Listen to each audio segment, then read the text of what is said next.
25-year-old Brianna Lacoste from Baton Rouge, Louisiana, is behind bars and is accused of stabbing a boyfriend after he urinated in their bed. On Saturday the 14th of January, deputies were called out to the local hospital to investigate a stabbing. Authorities said that the pair had been out drinking heavily, then returned to their home in Meadowview Avenue Saturday morning at around 3:30 a.m. The victim told investigators that he was sleeping when Brianna woke him up and started hitting him for wetting the bed. He said as he tried to run away, Brianna charged at him with a kitchen knife. She stabbed him in the left side of his torso, puncturing his lung. When police took Brianna in for questioning, she admitted to deputies that she stabbed her boyfriend, but it was after he allegedly choked her during the altercation. She also told investigators that she attempted to provide medical aid and rushed the victim to the hospital. Brianna was charged with attempted second-degree murder, and she's booked into the East Baton Rouge Parish Prison on a $5 million bond. A California couple are behind bars for abuse charges 3 months after a 2-year-old was hospitalized with life-threatening injuries.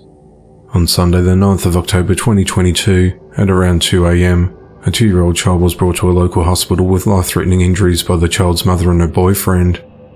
A short time later, the toddler was transported to the UC Davis Medical Center to undergo life-saving surgery. Medical staff determined that the baby had internal injuries, several fractures, and extensive bruising on its body. Detectives from the Sacramento County Sheriff's Office Child Abuse Bureau were notified of the incident and began their investigation. On the 20th of December, detectives arrested the child's mother, identified as 19-year-old Rosa Estrada, for 1 count of child endangerment. On the 14th of January, detectives concluded their investigation and arrested Rosa Cella's boyfriend, identified as 20-year-old Marquise Romero, for 1 count of torture with intent to cause cruel or extreme pain, and 2 counts of child endangerment. They both remain in custody and are ineligible for bail. They're scheduled to appear in court this week.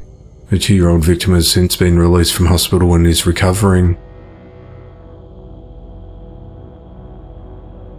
Authorities in Blythefield, Arkansas are searching for a suspect in a fatal shooting which started with an argument between 2 cousins.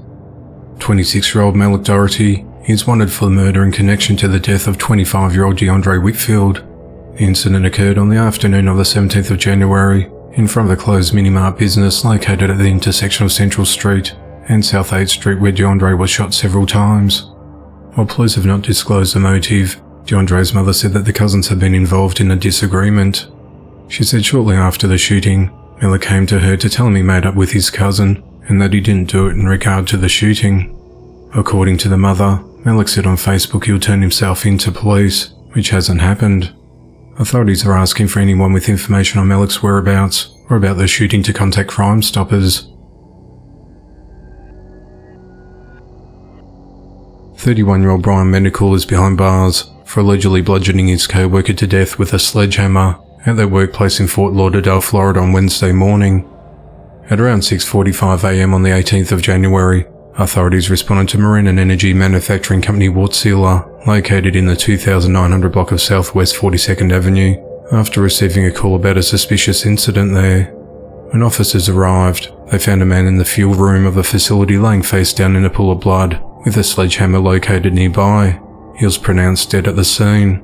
Employees told officers that Brian, who worked as a diesel technician at the company, admitted to killing their co-worker and saw him with a sledgehammer after their morning meeting. Brian fled the scene before officers arrived, but was later found in Deerfield Beach where he resides and was taken into custody. According to the arrest report, Brian is accused of repeatedly striking the victim in the head with a large sledgehammer. Wärtsilä announced that it's very saddened that an incident with a fatality has occurred today at our facility. Our deepest condolences go to the family of the deceased worker. Hollywood Police Department Officer Christian Larder said that this was an isolated incident between 2 people that did know each other and worked together. Authorities did not release the victim's name or motive in the attack. However, Brenda Williams said her ex-husband, 40-year-old Fernanda Andy Williams, was the man killed. Brenda and Andy, as he preferred to be called, were together for 18 years and married for 6. They recently divorced, but they were still there together for each other and their 3 children. Beach, parks, movies, whatever you thought of, he was always there, Brenda said.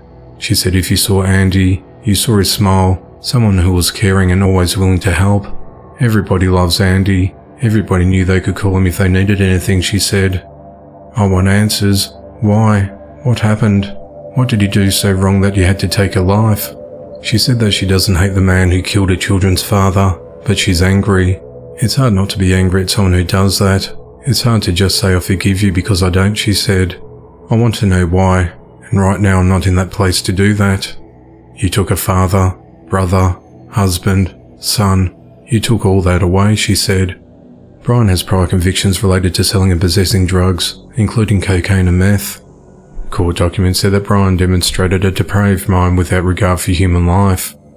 He's charged with murder, and he's out of the Browwoods main jail without bond.